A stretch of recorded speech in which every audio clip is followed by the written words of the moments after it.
Hey, what's up mga karatrat? Ito ang kauna-unahang issue ni Lupi natin ng ating Ace Red 150 na hindi ko itatago sa inyo. Guys, itong motor natin is hindi ko nagamit ng 2 araw. So ngayon, hard starting siya. So ang hirap niyang buhayin. Noong nakaraan, nangyari ito sa akin, 4 na araw naman siyang nakastock. So hindi ko siya pinaandar. Hindi siya nagamit ng 4 na araw and then nag-hard starting siya. So ituturo ko sa inyo mamaya kung paano ko siya napaandar ulit. So mga karatrat, buhayin natin yung kanyang buhayin natin yung motor natin on. Then okay naman yung ating fuel gauge. Makita nyo naman, responsive naman siya. Yan. Ito na issue natin. Lumabas na. Yan. So yun ang pinaka-problema natin mga karatrat. Okay naman yung ating gauge. Wala nang problema. And then naka-on naman yung ating fuel switch. Pero hindi ko siya mapaandar ng continuous. So 2 araw kung di pinandar, papainitin ko man lang sana yung makina niya. So ito na naman tayo, na-encounter ko na naman siya. Yan mga karatrat.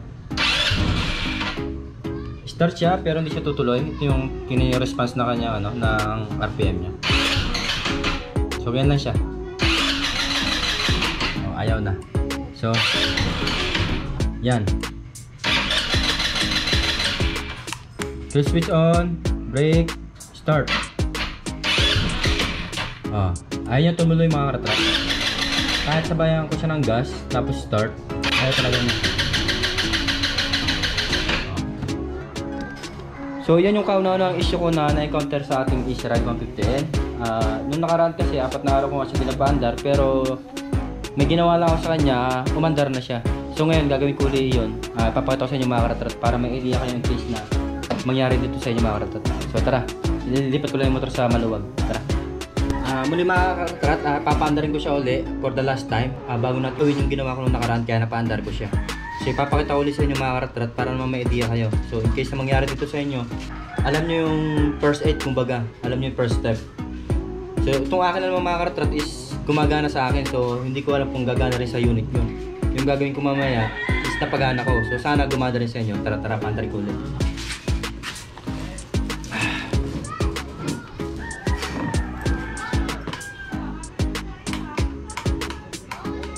Fuel switch on, start.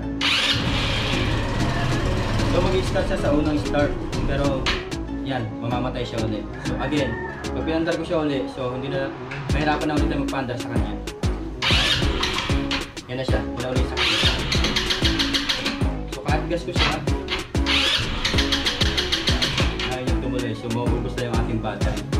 So pagka ganyan mga karatrat, ito natin pilitin. So gawan na natin ng paraan. So yung mga karatrat, gagamit tayo ng wrench na pantanggal ng spark plug. So ito siya. So kasama naman to sa inyo mga tools na ibigay sa inyo. And then itong kanyang screw, itong pangkakalas natin. So kakalagay natin yung spark plug. So ipapakita ko sa inyo kung bakit hindi tumutuloy-tuloy yung kanyang power.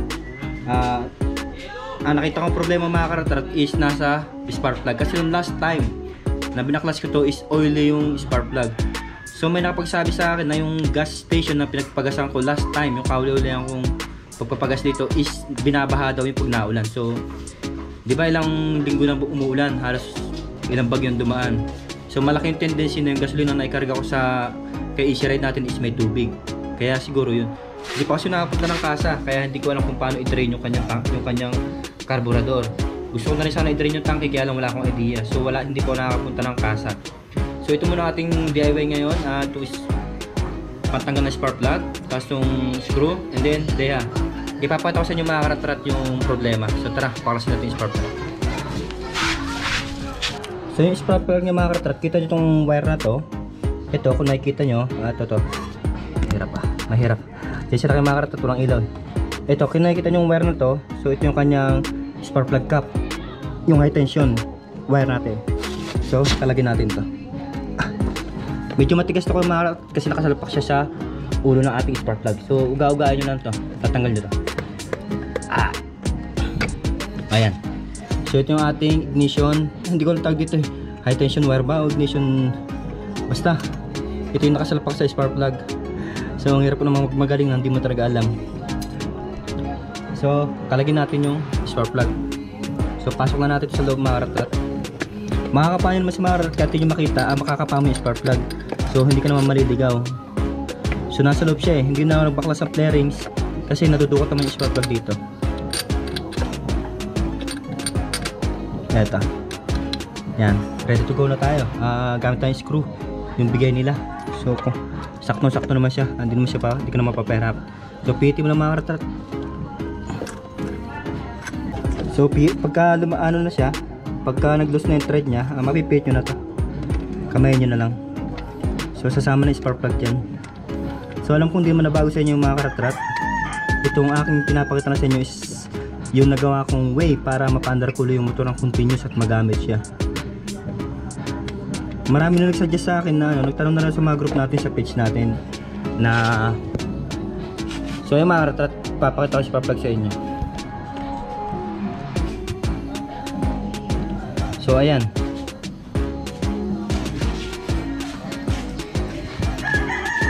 So ayan mga karatrat, kung may kita nyo yan, medyo basa siya ito. Medyo may pagka-oily siya. Ayan. So isa yan sa dahilan kung bakit hindi tumutuloy yung kuryente natin, kung bakit hindi tumutuloy yung pagpapandar sa kanya. So ngayon, liyahin na lang muna natin to. Wala pa talaga akong time na pumunta sa kasa, kaya hindi ko siya may concern sa kanila. So hindi ako makapagpaturo magpa-drain ng tangke at saka ng carburetor. So ngayon DIY muna ako ngayon, DIY muna para lang magamit yung motor natin, mapandar.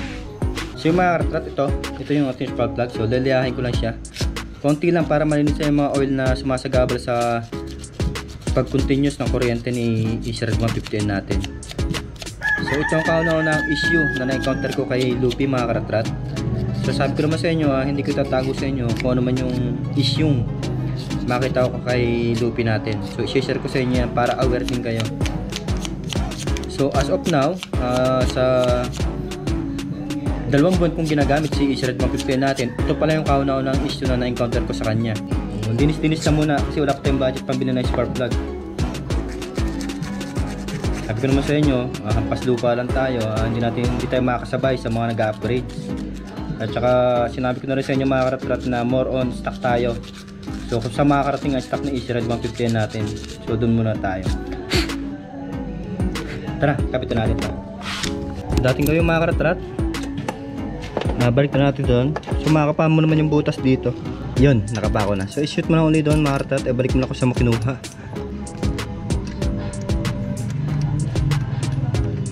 So kakapit naman yan siya kung lock na yan siya.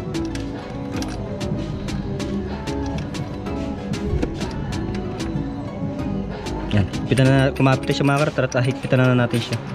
Screw, yung kaninang ginamit natin para mailak natin siya.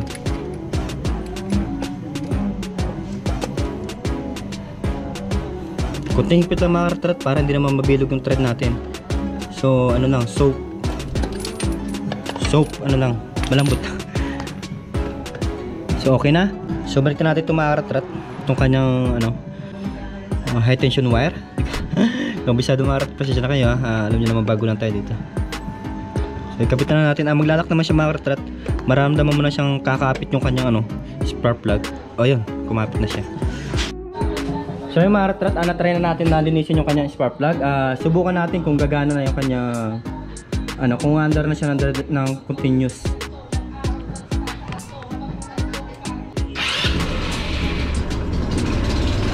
Ayun mga karatrat, napandar natin. So narinig yung makina mga karatrat, garalgal. O napandar natin. So yung kuryente niya mga karatrat is putol-putol. So hindi siya continuous. Pero at least napandar natin. Yan, gagas ko na mga karatrat. Yun. Yung mga karatrat, mag-RPM natin. Buhay na natin.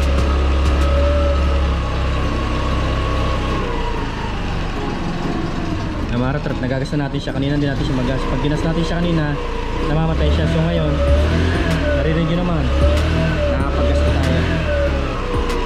Saka tumataas yung RPM natin.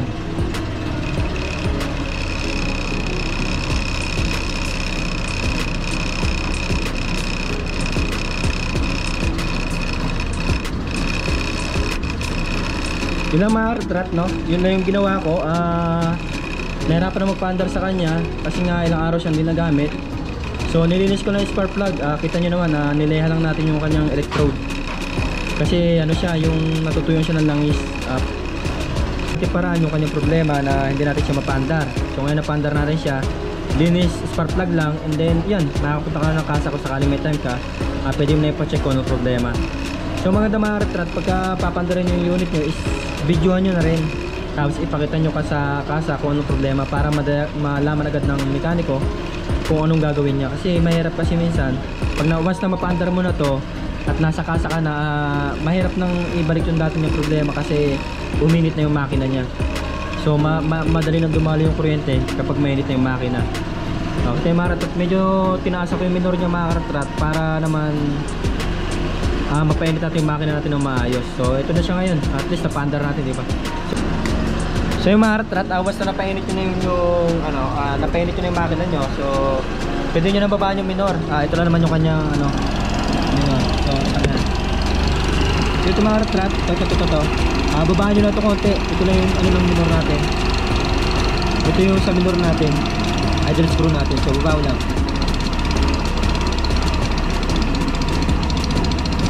Pagka-clockwise mga retrat, pagkabababaan, and then clockwise pagtataasan nyo. Ayan na, stable na yung makina natin mga retrat. Baba natin yung minor nya. So at least napainit natin yung makina nya ng... Yan, namatay na naman siya. Taas na yung konti. So painitin mo na siya mga retrat bago babalik ko rin naman mamaya yung minor nya sa sa stable. Kasi ilang araw nga siyang dinagamit, kaya ganyan siguro siya.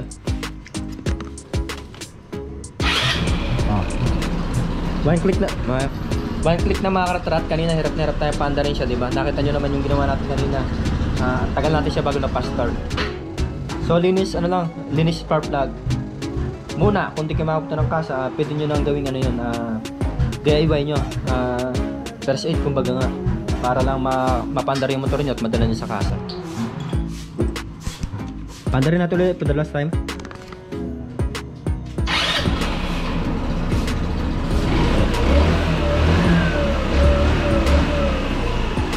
Kita niyo mga retrat, responsive na yung kanyang throttle.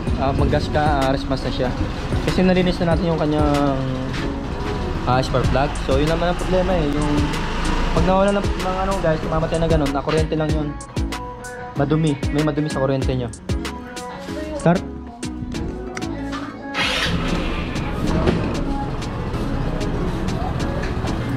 So yun na muna mga retrat, ako nakatulong sa inyo yung tips na binigay ko dahil sa issue ng ating Ace Red 115 na hard starting. Pag hindi siya nagamit na ilang araw, please give me like and subscribe na rin po sa channel natin mga retrat. At marami po tayong episode. Nakasama si Lupi natin, ang ating Ace Red 115. Marami po tayong pagsasamahan mga retrat. Marami po tayong i-upload.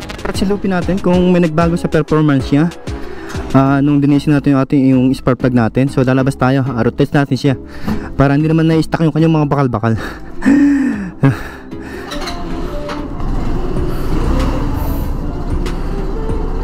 Tara, labas muna tayo.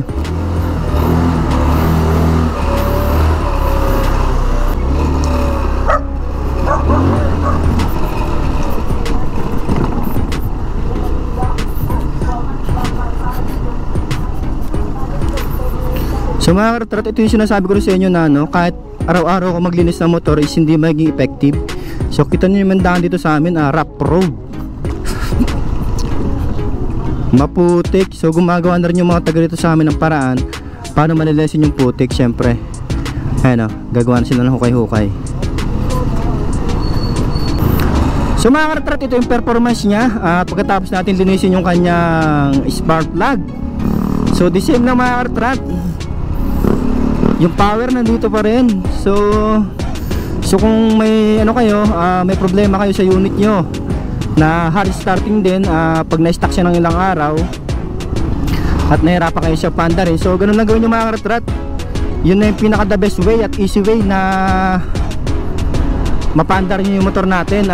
Check nyo muna yung spark plug bago nyo buting-tingin yung kung ano-ano, kasi yung spark plug parang nahingitim siya.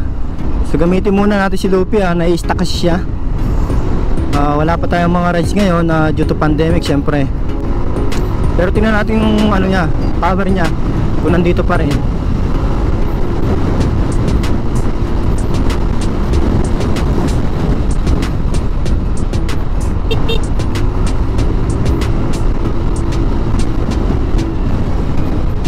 karatrat, baka magtaka kayo bakit apat tong side mirror ko is hindi ko pa po natatanggal tong isa. Kasi po is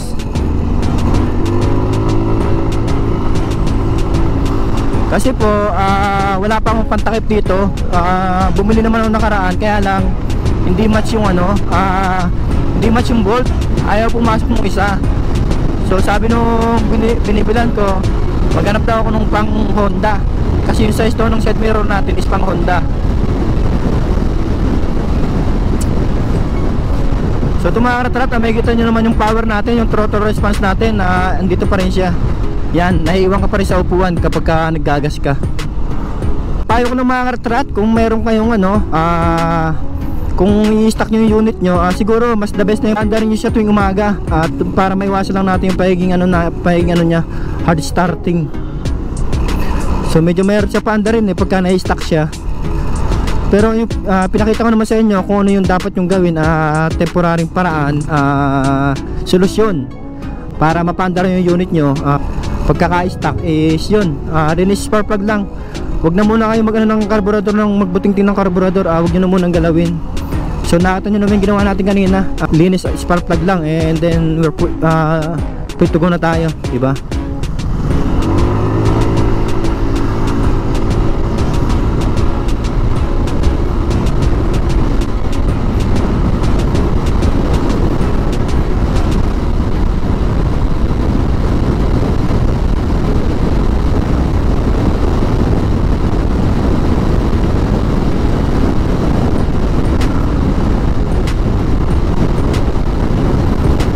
Mga karatrat, nakikita nyo yung performance ni Lupi natin. So 95, 96, 97, 98, 99, 100. So may motor na, may sasakyan na. So wala nang bago sa performance yung mga karatrat. Ganun pa rin naman siya, konting linis-linis lang. Then ayun na, andyan na yung power niya, ibibigay na niya sa'yo, hindi ka na niya ipapahiya mga karatrat. So DIY muna bago gawa ng mga di maganda, bago nyo kalikutin yung kung ano ninyo sa motor nyo.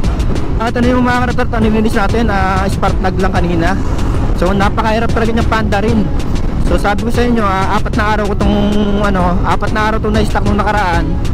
So ang tagal ko, binuksan ko yung clearance niya, and then tinignan ko yung mga hose niya, yung mga issue natin sa page natin, tinignan ko yun isa-isa. So wala akong nakita problema mga karatrat. So okay lahat ng walang naiipit na sa upuan ko, walang mga wear na bunot. So okay siya. At yun na nga, napagdesisyonan ko na lang na tignan yung spark plug, kasi sabi sa page, sa group natin, check ko raw yung i-drain ko daw yung karburador tsaka yung tangke, tapos palit daw gasolina. Kaya lang, ang problema ko naman is hindi ako marunong mag-drain. So humanap na muna ako ng alternatibong paraan para ako para mapandar ko lang siya.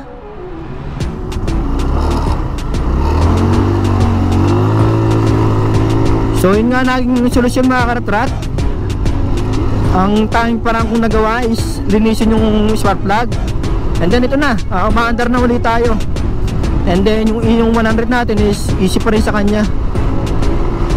So hindi pa rin problema. Ito pa rin ang unit natin, andito pa rin yung power nya. So huwag nyo naman hanapan ng power na napakalasisir at pang-15 natin, mga karatrat. Ito naman is 56,000 pesos lang. Is yung